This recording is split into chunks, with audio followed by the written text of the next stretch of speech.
think we're done.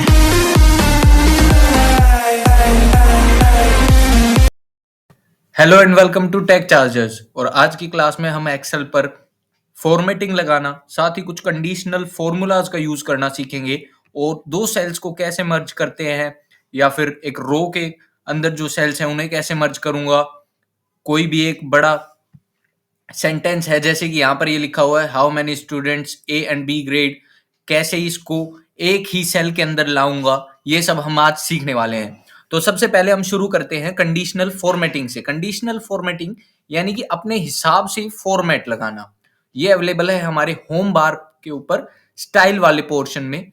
मैं गया conditional formatting, जो कि आप पढ़ भी सकते हो, easily spot trend and pattern in your data using bar and colours. तो इसको लगाने के लिए जैसे मुझे कोई कह दे कि भाई हिंदी में उन बच्चों का पता करो जिनके मार्क्स 20 से ज्यादा हैं, तो मैं हिंदी को चूज करूंगा और मैं आऊंगा कंडीशनल फॉर्मेटिंग पे। उसके बाद में मैं यहां पर ग्रेटर देन का रूल यूज कर लूंगा और मुझे पता करना है 20। तो अपनी मर्जी से मैं यहाँ पर कलर भी चूज कर सकता हूँ। जैसे इसने लाइट रेड चूज कर दिया, मैं येलो भी कर सकता हूँ। इनको मैंने येलो कर दिया तो हमारे पास में 4 ऐसे बच्चे हैं जिनके 20 से ज्यादा है। देखो इसने 20 को नहीं लिया, 20 से ज्यादा जो जो है सिर्फ इसने उनको लिया है, 21, 33, 22 और 26। अब जैसे कोई कहते कि भैया किसी के 20 से कम हो या कितने से भी कम हो, तो वो कैसे पता लगाऊं। तो जैसे मैं लेस देन कर लेता हूं, लेस देन में जो कम हो, जैसे इसने एक एवरेज सेट कर दी कि 14 से कम, मुझे पता करना है यहां पर 15 से कम हो, तो उनके लिए मैं रेड कलर को यूज कर रहा हूं। तो ये निकल के आ गया हमारा 15 से कम वाले नंबर्स का। चाहूं तो मैं इनमें टॉप 10 को भी निकाल सकता हूं। जैसे ये मेरे 10 नंबर्स हैं मैथ के, तो मैं अपनी मर्जी से टॉप 10 भी इसमें सेट कर सकता हूं। बॉटम रूल, जैसे कि मुझे टॉप 10 आइटम्स चाहिए, तो मैंने इस पे क्लिक किया और टॉप 6, टॉप 5, मतलब आपकी क्लास में आपके पास एक फॉर्मेट है, उसमें टॉप 5, टॉप 4, टॉप 3 रैंक, ये रैंक निकालने के लिए यूज किया जाता है। जैसे टॉप 1 सिर्फ एक बच्चा है जिसके मैथ में 20 नंबर आए हैं, 2 बच्चे हैं जिनके 14 आए हैं, तो ये हम अपनी मर्जी से रैंकिंग सिस्टम का भी यूज कर सकते हैं। अब ये तो बात हो गई हमारी कंडीशनल फॉर्मेटिंग से रैंक निकालना, लेस देन करना या फिर ग्रेटर देन निकालना। अब हम इसमें चाहें तो इस डाटा को बार से भी डिनोट कर सकते हैं। जैसे मेरे पास ये टोटल लिए हुए हैं, मैं इसको बार से भी डिनोट कर सकता हूं। ये है हमारा डाटा बार, इसमें हम अपनी मर्जी के डाटा को यूज कर सकते हैं कम ज्यादा रिप्रेजेंट करने के लिए। चाहे तो मैं इसमें कलर स्केल से भी इन चीजों को दिखा सकता हूं, जो कि इन पर क्लिक करने से दिखाएगा भी कि कौन सा कलर किसको दिखाता है, कौन ज्यादा है, कौन कम है, कौन मीडियम है। आप अपनी मर्जी से न्यू रूल भी यहाँ लगा सकते हो। जैसे कि इसमें कोई कलर चूज कर लेते हैं, मैं कलर चूज करता हूं ग्रीन। मैंने ग्रीन कलर को चूज कर लिया, मैक्सिमम वैल्यू और हाईएस्ट वैल्यू का 2 कलर स्केल, और मैंने क्लिक करा तो ये ऑटोमेटिक एक बार सा बन के आ गया कि जिसके भाई इसके अंदर मैक्सिमम वैल्यूज है उसका कलर येलो है प्योर, जो मीडियम वैल्यू है उनका ग्रीन है, और फिर उसके बाद में हल्का हल्का ग्रीनिश ग्रीनिश हो रहा है 77 पे, जो आपको दिख रहा होगा। अब हम लगाते हैं हमारा आज का पहला फॉर्मूला, यानी कि काउंट इफ। काउंट इफ वो कंडीशनल फॉर्मूला है जब हमें किसी चीज को काउंट करना हो एक कंडीशन के साथ में। जैसे हमारा पहला क्वेश्चन है, उन स्टूडेंट्स का नाम बताओ जिनके ग्रेड्स ए है। तो हम क्या करेंगे, आपको याद है एक्सेल में फॉर्मूला लगाना हो तो इक्वल टू, जैसा नाम वैसा formula, count if tab range. जो इसमें लिखा है बस वही सर्च कर दो। रेंज है हमारी ये ग्रेड्स वाली, कोमा क्राइटेरिया, हमें ए का पता करना है और एंटर। तो हमारे पास 6 ऐसे बच्चे हैं जिनके ए ग्रेड आए हैं। अब मुझे बी भी निकालना है। हम एक साथ 2 नहीं निकाल सकते, जैसे कि ए बी दोनों को एक साथ नहीं निकाल सकते। काउंट इफ टैब, मुझे बी ग्रेड निकालना है। मैंने अपनी रेंज सिलेक्ट करी, कोमा क्राइटेरिया, मेरा क्राइटेरिया है बी का, एंटर। तो हमारे पास 3 ऐसे बच्चे हैं जिनके बी ग्रेड आए हैं। अब अगला हमारा क्वेश्चन है सम इफ का। सम इफ वो फॉर्मूला है जब हमें किसी कंडीशन के साथ किसी चीज को सम करना हो या उसका टोटल निकालना हो। ये भी जस्ट काउंट इफ की तरह है। जब हमारे पास ये कंडीशनल के फॉर्मूलाज तभी यूज करे जाते हैं जब हमारे पास बड़ा डाटा हो। अब जैसे यहाँ तो कोई भी बच्चा गिन के बता सकता था, ये टाइम को इजी करने के लिए यूज कर लिया, वरना अगर डाटा 40, 50, 100 का होता तब इन कंडीशनल फॉर्मूलाज का ज्यादा यूज करा जाता है। ये एक तरीके से हमारे एडवांस पोर्शन में ही आ जाते हैं। इक्वल टू सम इफ, इसमें बोला हुआ है अशोक और मनोज की टोटल और एवरेज दोनों निकाल के दो। तो पहले हम टोटल निकाल लेते हैं, फिर हम एवरेज निकालेंगे। ये हमने रेंज ले ली अपनी। रेंज हमेशा वो है जहां से हमें शुरू करना है, यानी अशोक, क्राइटेरिया अशोक के नंबर, सम रेंज, ये टोटल को मैंने चूज किया और मैंने एंटर कर दिया। देखो इसने हमें ऑटोमेटिक अशोक के 77 नंबर्स निकाल के दे दिए। अब मैं जैसे मनोज के निकाल के दिखाता हूं। Equal to sum if, tab किया मैंने, ये मैंने अपनी रेंज चूज करी दोबारा से, नाम वाली लिस्ट। मुझे मनोज का निकालना है तो मैंने क्लिक कर दिया मनोज पे। अब कोई बच्चा कह देगा भैया ये तो मनोज इसी के नीचे है, तो चलो महेश कर देते हैं, कौन सी बड़ी बात है। और मैंने ऐसे ड्रैग कर दिया और एंटर किया। अब इसने देखो महेश के 64 नंबर हैं और वो निकाल के दिखा दिए। ये तो था हमारा सम। चाहे तो हम एवरेज भी निकाल सकते थे इसकी। Equal to sum if, tab किया मैंने, मेरी रेंज को चूज किया, भाई मुझे कहां से चाहिए, मैंने अशोक को चूज किया। उसके बाद में मैंने कोमा दोबारा से और मेरा सम रेंज यानी कि हमारी एवरेज, और कर दिया एंटर। तो देखो अशोक की एवरेज आ गई।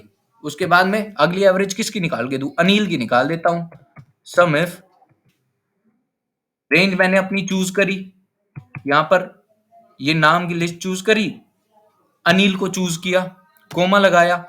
उसके बाद में मैंने अपनी ग्रेड्स, सॉरी ग्रेड्स को नहीं चूज करना भैया तुम तो गलती कर दोगे, ग्रेड्स को नहीं चूज करना, एवरेज को चूज करना। हालांकि ग्रेड पे भी अप्लाई हो सकता था ये फॉर्मूला, कोई बड़ी बात नहीं थी, वो ग्रेड भी निकाल देता। अब देखो अनिल की इसने एवरेज निकाल के दे दी 14.8। अब आ जाता है काउंट ए। काउंट ए और काउंट, ये दो फॉर्मूला होते हैं। मैं पहले काउंट बता देता हूं, शायद मैंने पिछली बार बता भी दिया हो, फिर भी रिवाइज करा देता हूं।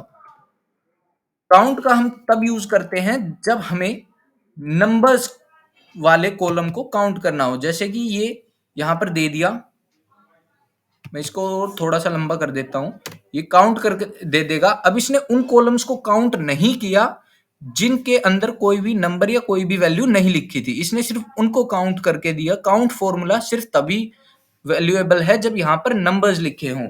अगर मैं इस काउंट फॉर्मूला को, मैं यहां पर दोबारा लिखता हूं, इक्वल टू काउंट, अगर मैं इस काउंट फॉर्मूला को इन अल्फाबेटिकल या फिर इन नेम्स पे अप्लाई करता तो ये जीरो, ये काउंट नहीं करेगा। तो इसके लिए अब क्या यूज करते हैं, इसके लिए हम यूज करते हैं, यहीं पर मैं लिख देता हूं काउंट ए का, टैब किया मैंने और एंटर कर दिया। अच्छा लिखना पड़ेगा दोबारा से, कोई नहीं लिख देते हैं,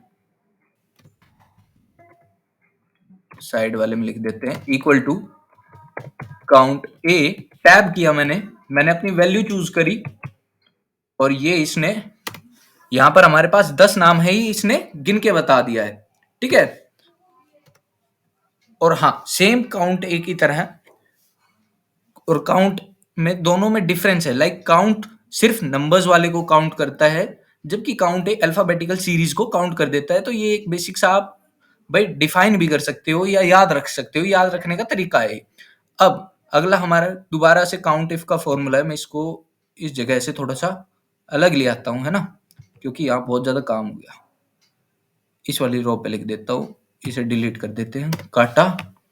अब हमें पता करना है how many students English and Hindi subject number are greater than 20 and 15। अब देखो मैंने पहले बताया था कि एक बारी में आप एक ही निकाल सकते हो, चाहे कोई भी फॉर्मूला हो, कोई भी कंडीशनल फॉर्मूला हो, तो एक बारी में एक ही निकलेगा। मैंने इक्वल टू किया, काउंट इफ किया, टैब किया मैंने, हिंदी को चूज किया। अब आप कहोगे अरे भैया इसमें तो ग्रेटर देन 20 कर दिया, अब क्राइटेरिया कैसे लगाऊंगा। तो मैं क्राइटेरिया बता रहा हूं। ऐसे लिया मैंने, क्राइटेरिया के लिए ग्रेटर देन का साइन लगाया, 20 डबल इन्वर्टेड कोमा, एंटर कर दिया। तो हिंदी में 4 ऐसे नंबर हैं जो कि 20 से बड़े हैं। देख लो ये दिख रहे, ये चारों मैंने हाईलाइट करे हुए हैं। अब इस वाले को भी हटा दूं, है ना। अब हमारे पास में इंग्लिश के और फाइंड करने हैं मुझे। काउंट इफ टैब, इंग्लिश के फॉर्मेट को मैंने चूज किया, कोमा, डबल इन्वर्टेड कोमा, याद है ग्रेड लगाते हुए भी डबल इन्वर्टेड कोमा, या कहीं भी कंडीशन लगाते हुए भी डबल इन्वर्टेड कोमा, यानी क्राइटेरिया डालते हुए भी। क्राइटेरिया क्या है? लेस देन 15, और एंटर कर दिया। तो 6 ऐसे नंबर हैं जो 15 से कम है, देखो वो मैंने हाईलाइट भी करे हुए हैं। देखो ये तुक्का है, मैंने पहले से ही सोच नहीं रखा था। अब आ जाते हैं हमारी cell merging. Cell merging alignments का ही एक पार्ट होता है, जिसमें कि जैसे मैं यहाँ पर यहाँ लिख देता हूँ, मेरा नाम लिख देता हूँ MANDEEP, Mandeep is a good boy. तो अब देखो, अगर मैं इस एन पे क्लिक करता हूं तो मनदीप इस पोर्शन में है, ओ इस पोर्शन में, ओ के अंदर एक गुड बॉय का बी आता है और ये इतना आता है। अब मुझे इस पूरे को एक सेल के अंदर चूज करना है, तो मैं सेल के सेंटर्स को मर्ज कर दूंगा, और देखो ये आ गया। अब ये पूरा का पूरा एक ही सेल बन गया, बाकी सब तो यहाँ अलग अलग है। देखो ये अलग है, ये सेल अलग है, बट यहां क्लिक करूंगा तो ये पूरा का पूरा एक सेल है।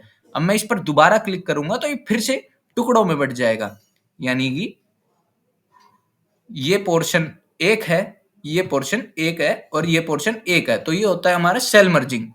अब चाहूं तो मैं इस पूरे के पूरे को ऐसे चूज करूंगा, और मैं रैप टेक्स्ट भी कर दूंगा। तो इससे क्या होगा कि ये देखो, Mandeep is a good boy हमारा एक ही सेल के अंदर ऐसे की ऐसे लिख के आ गया। कंट्रोल प्लस जेड वो की है जिससे हम कोई भी काम को अंडू कर सकते हैं, और कंट्रोल प्लस वाई वो है जिससे हम उस काम को दोबारा से दिखा सकते हैं, यानी जेड से अंडू और इससे दोबारा। तो ये था आज की क्लास का कुछ बेसिक सा टॉपिक। उम्मीद है आप सबको समझ आया होगा। प्रैक्टिस करते रहो, ग्रो करते रहो। Bye bye.